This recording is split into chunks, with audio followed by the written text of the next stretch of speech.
సృష్టి ఫెర్టిలిటీ కేసులో డాక్టర్ నమ్రత police custody తొలి రోజు ప్రశ్నలకు సమాధానం చెప్పని డాక్టర్ నమ్రత ఏఎన్ఎంలు ఆశా వర్కర్ల పాత్రపై మాత్రం పోలీసులు ఆరా తీస్తున్నారు. పిల్లలను కేవలం దత్తత ఇచ్చారని నమ్రత చెప్తున్నారు.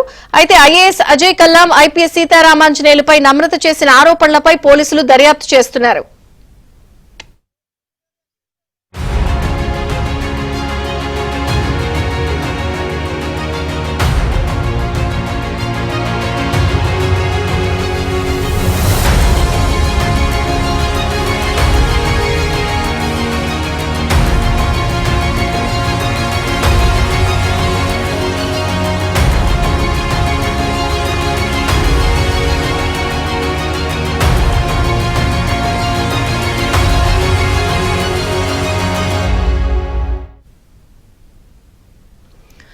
రాజ్యాలు పోయినా రాజసాలు పోలేదు అన్నట్టు సృష్టి కేసులో అరెస్ట్ అయిన నమ్రతలో ఏ మాత్రం అహం తగ్గలేదు.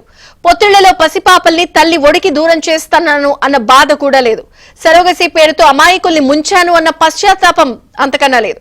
తాను శిశువులను విక్రయం చేయలేదని, దత్తత మాత్రమే ఇచ్చానంటూ పోలీసుల ఎదుట వాదిస్తోంది. తనని అక్రమంగా ఇరికించారంటూ పోలీసులపైనే రంకెలు వేస్తోంది నమ్రత.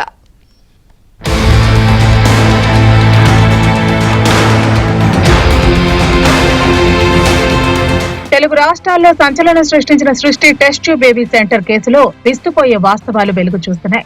ఇప్పటికే ప్రధాన నిందితురాలు డాక్టర్ నమ్రతను 5 రోజుల పాటు పోలీస్ కస్టడీకి ఇవ్వడంతో చంచలగూడ జైలు నుంచి పోలీసులు కస్టడీలోకి తీసుకున్నారు.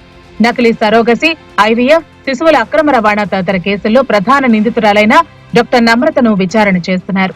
ఈ కేసులో విచారణ చేసిన సమయంలో మరికొంతమంది బాధితులను సైతం పోలీసులు రహస్యంగా విచారణ చేశారు. సంతానలేమితో బాధపడుతూ పిల్లల్ని కనాలనే కోరికతో ఐవీఎఫ్ కోసం తన వద్దకు వచ్చే దంపతులను డాక్టర్ నమ్రత సరోగసి వైపు మళ్లించేదని, అనంతరం సరోగసి చేయకుండానే చేసినట్లుగా నమ్మించి వారి వద్ద నుంచి 30 నుంచి 50 లక్షల వరకు దోచుకునేదని తేలింది.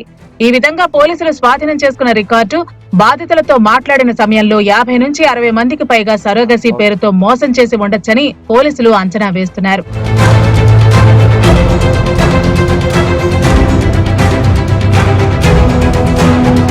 ఈ 50 నుంచి 60 మంది పిల్లలను ఎక్కడి నుంచి తెచ్చారు?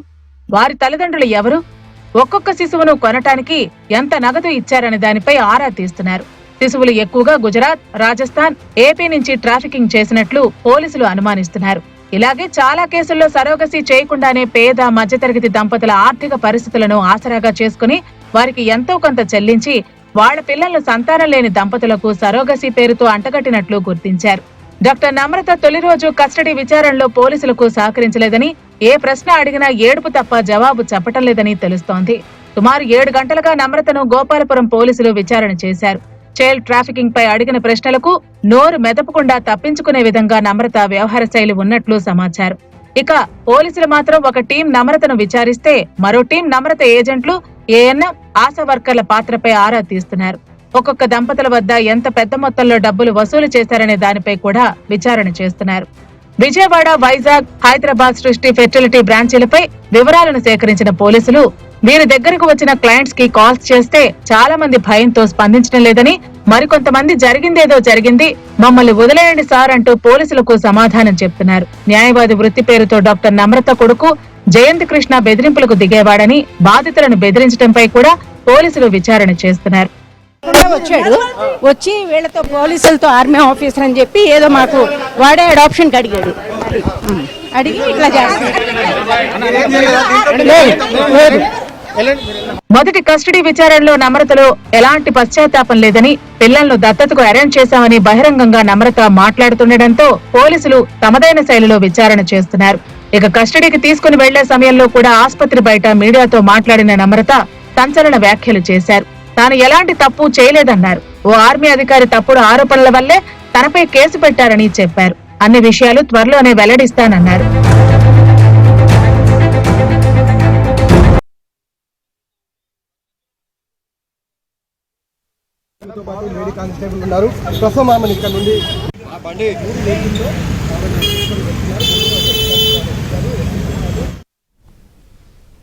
సృష్టి ఫెర్టిలిటీ కేసులో డాక్టర్ నమ్రత రెండో రోజు పోలీస్ కస్టడీ అయితే కొనసాగనుంది. తొలి రోజు ప్రశ్నలకు డాక్టర్ నమ్రత సమాధానమే చెప్పలేదు. ఈ కేసులో ఏఎన్ఎంలు, ఆశా వర్కర్ల పాత్రపై పోలీసులు ఆరా తీస్తున్నారు. ఇక రెండో రోజు డాక్టర్ నమ్రత పోలీస్ కస్టడీ కొనసాగనుంది. మొదటి రోజు కస్టడీలో సహకరించినట్టుగా తెలుస్తోంది. ఏ ప్రశ్నలు అడిగినా కూడా ఆవిడ సమాధానం చెప్పలేదు. అయితే ఇందులో ఇంకా ఎవరెవరి పాత్ర ఉందనేది కూడా పోలీసులు ప్రస్తుతం ఆరా తీస్తున్న నేపథ్యంలో అప్డేట్స్ శశి అందిస్తారు లైవ్ లో. శశి, సృష్టి ఫెర్టిలిటీ సెంటర్ కేసు వ్యవహారంలో గోపాలపురం పోలీసుల దర్యాప్తు కొనసాగుతుంది. ఇప్పటికే ఈ కేసులో కీలకమైనటువంటి నిందితురాలుగా ఉన్నటువంటి డాక్టర్ నమ్రతను పోలీసులు కస్టడీలోకి తీసుకుని విచారిస్తూ ఉన్నారు. మొదటి రోజు విచారణలో భాగంగా ఆమెను పలు ప్రశ్నలు సంధించినప్పటికీ కూడాను పోలీసుల ప్రశ్నలకు ఆమె ఎక్కడా కూడా సమాధానం చెప్పకుండా మౌనం వహించినట్టుగా తెలుస్తుంది. మరి కాసేపట్లో నమ్రతకు సంబంధించినటువంటి రెండో రోజు కస్టడీ విచారణ ప్రారంభం కాబోతోంది. సో మొదటి రోజు కస్టడీ విచారణలో భాగంగా ఆమెకు సంబంధించినటువంటి నేర చరిత్ర కావచ్చు, ఆ తర్వాత ఏఎన్ఎం ఆశా వర్కర్లను ఏజెంట్లుగా నియమించుకుని గిరిజన ప్రాంతాల్లో ఉండేటటువంటి చిన్న పిల్లల్ని కొనుగోలు చేసి వారిని విక్రయించినటువంటి అంశాల మీద దృష్టి సారించి అందుకు అనుగుణంగానే డాక్టర్ నమ్రతను ప్రశ్నించారు. కానీ డాక్టర్ నమ్రత మాత్రం ఎక్కడా కూడా పోలీసులకు నోరు విప్పి సమాధానాలు చెప్పలేదు.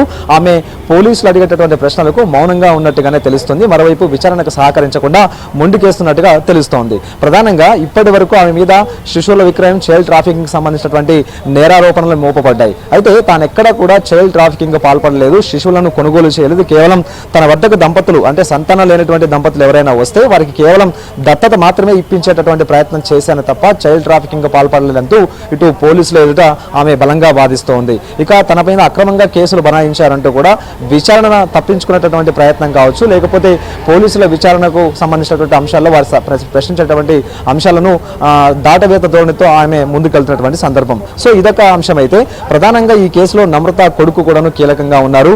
ఎవరైనా దంపతులు సరోగసి పేరిట మోసపోయి అనంతరం డబ్బులు కట్టి మోసపోయిన తర్వాత నమ్రతని ప్రశ్నించేటటువంటి ప్రయత్నం చేసినప్పుడు ఆమె కుమారుడి చేత వారిని బెదిరించినట్టుగా తెలుస్తుంది. సో ఇదే నేపథ్యంలో నిన్న గోపాలపురం పోలీసులు కుమారుడి పాత్ర మీద కూడా విచారణ చేపట్టే ప్రయత్నం చేశారు. అందుకు అనుగుణంగానే ప్రశ్నలు అడిగారు. సో వీటికి కూడా ఆమె సమాధానాలు చెప్పనటువంటి పరిస్థితి. ప్రధానంగా ఒక నెట్వర్క్ ను డాక్టర్ నమ్రత ఏర్పాటు చేసుకున్నారు. కేవలం ఏజెంట్లు, బయట ప్రైవేట్ ఏజెంట్లు మాత్రమే కాకుండా ఏఎన్ఎం ఆశా వర్కర్లను గిరిజన ప్రాంతాల్లో ఏర్పాటు చేసుకుని ఆయా ప్రాంతాల్లో ఎవరైతే కడు బీదరికంలో ఉంటారో, ఎవరైతే గర్భం దాలుస్తారో, గర్భం దాల్చినప్పటి నుంచి ప్రసవం అయ్యేంత వరకు కూడా వారి కనిపెట్టుకుని ప్రసవం అయిన తర్వాత ఆ పిల్లలను తీసుకొచ్చి డాక్టర్ నమ్రతకు అప్పగించినట్టుగా ఇప్పటికే పోలీసుల వద్ద ఆధారాలు ఉన్నాయి. సో అందుకనుగుణంగానే ఇటీవల తనిఖీలు చేసినటువంటి సందర్భంలో అందుకు సంబంధించినటువంటి ఆధారాలను గోపాలపురం పోలీసులు సేకరించారు. కాబట్టి ఆ ఆధారాలను ముందుంచి డాక్టర్ నమ్రతను విచారించేటటువంటి ప్రయత్నం చేసినా కూడా ఆమె నుండి ఎలాంటి సమాధానం రాలేదు. ప్రధానంగా గతంలో ఆమె మీద పలు కేసులు ఉన్నాయి, మరోవైపు నేర చరిత్ర కూడా ఉంది, జైలు కూడా వెళ్ళి వచ్చింది.